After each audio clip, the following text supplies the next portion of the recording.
Kanalıma abone olun. Butona basın. Evet, yine karşınızdayım.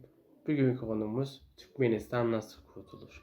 Şimdi Türkmenistan'a kurtuluşa ermesi için öncelikle bir siyasi bir parti. Siyasi parti illa açıktan kurmanıza gerek yok.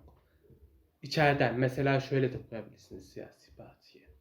Yani belli yerlerde toplanıp, belli yerlerde toplanıp belli şeyler yaparak mesela Suriye ayaklanmasında gördüğümüz en temel şey neydi? Mesela gazeteler, mesela gazeteler yer altında veya bazı yerlerde, evlerde basılıp, mesela bazı yerlerde basılıp halka pizza kutusunda falan dağıtılması. Mesela güvendiğiniz insanlara pizza kutusunda dağıtabilirsiniz halka. Halka gidip halkla konuşabilirsiniz. Mesela canınızdan korkmuyorsunuz. Bunları yapabilirsiniz. Mesela Suriye halkı bunları çok yaptı. Suriye halkı mesela gizden partiler kurdular, gizden toplantılar düzenlediler, gizden gazeteler falan bastılar ve halka dağıtmaya başladı. Özellikle bunu Suriye'deki Kuzey halk yaptı. Tabi Dera'daki ayaklanma bir valinin yüzünden çıktı mesela. Ama Suriye'de genellikle mesela pizza kutularında haberler sundu, gazeteler geldi. Mesela Türkmenistan'da bunu yapabilir. Mesela halk mesela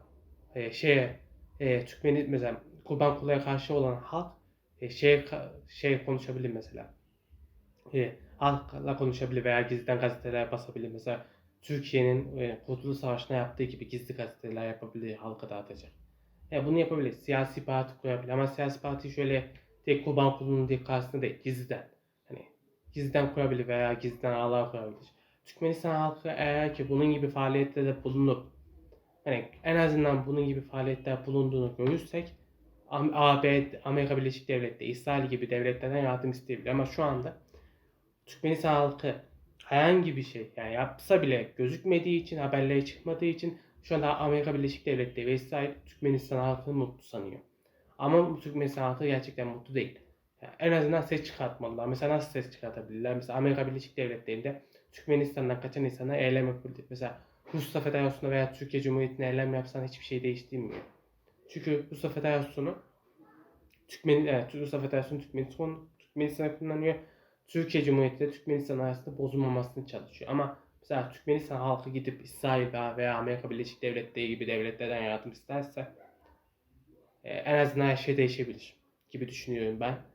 Evet, benden bu kadar. Hoşçakalın. Görüşmek üzere. Kanalıma abone olun. Butona basın.